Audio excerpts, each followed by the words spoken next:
Okay, here we go. This is going to be a mini lecture on the topic of DNA, genes, and chromosomes.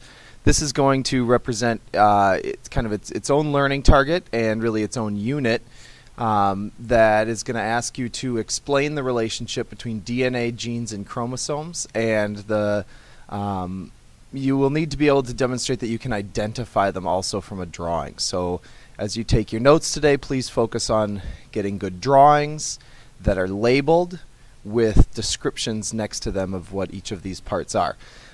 Sort of like the topic of the 4 macromolecules of life and the processes that life have to go through.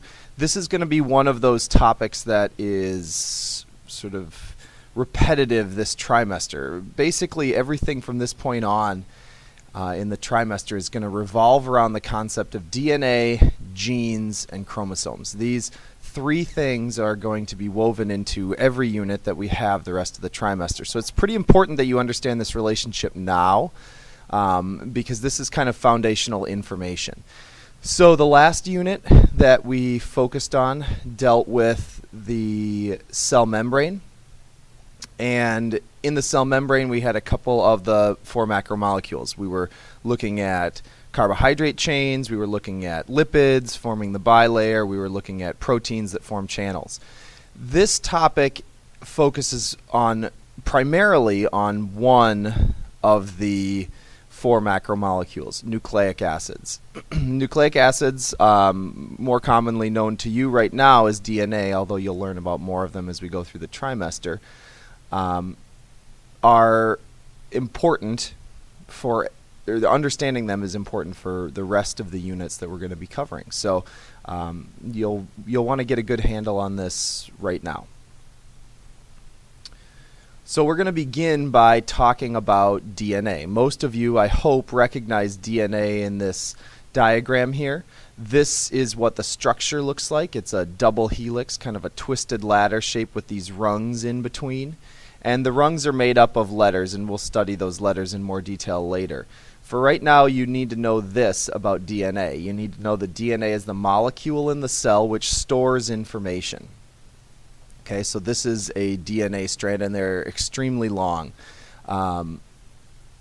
They're on a section of DNA will be many individual pieces of information. So the whole DNA strand gets divided up into chunks or sections, and each section contains one piece of information. You can think of it like, you can think of the letters sort of like forming sentences, and then the one gene would be like, think of the individual letters like forming words, and then think of one entire gene as sort of being a sentence that tells the cell how to build kind of one thing. So on this section of DNA here, we see there's a gene right here, and there's a gene right here. So genes are defined this way. They're one section of the long DNA strand with the information for building one specific protein. And your DNA has many genes. For a long time, we thought you might have over 100,000 or more because you have that many different kinds of proteins, which is what the information is for building. But recently, science has found that in the human body, there's probably about 21,000 genes or individual statements along this strand of DNA that help your body understand how to complete the functions it needs to complete. So this picture here, we see our DNA again. Remember, individual pieces of this DNA would be called a gene. But this diagram focuses more on the idea of a chromosome.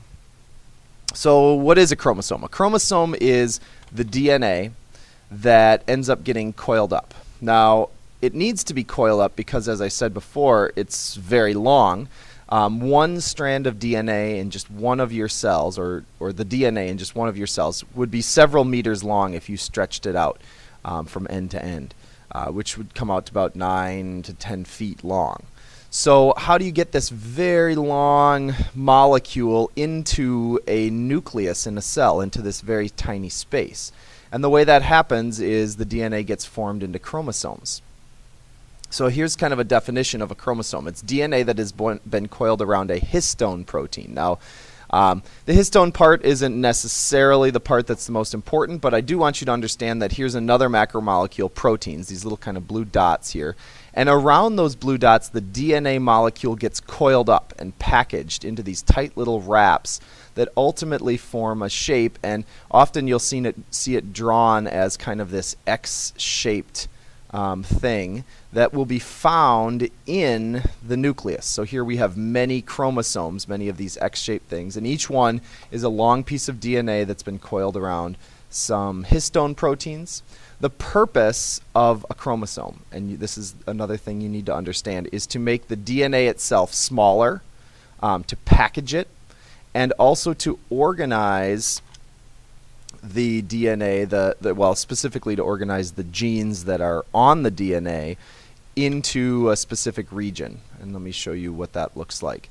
On a these are actual chromosomes taken out of the nucleus of a person, and each one of these chromosomes, so you have two of each kind of chromosome. You got one from your mom and you got one from your dad. Have these dark bands on them, and those dark bands are places where there's a high concentration of genes, of information, and then the lighter areas are pieces of DNA that don't code for anything really. And again, you don't need to understand that so much right now. Just understand that the genes on this chromosome have been organized. So here we see the DNA as it's packaged. Gene here, gene here, gene here, gene here. Actually, probably many genes in each of these spots. And here's a drawing of what it looks like. Here's the chromosome. Remember, coiled up DNA. And here's a gene with information. Here's another gene. Here's another gene. Here's another gene. That's what you need to know. DNA, genes, and chromosomes. You need to be able to draw it. You need to be able to label the parts. And then you need to be able to write a sentence or two about what each part means. And when it comes to the chromosome in particular, you need to know why they're made. So they're made to make it, meaning the DNA, into a smaller package and to organize the genes. Thank you.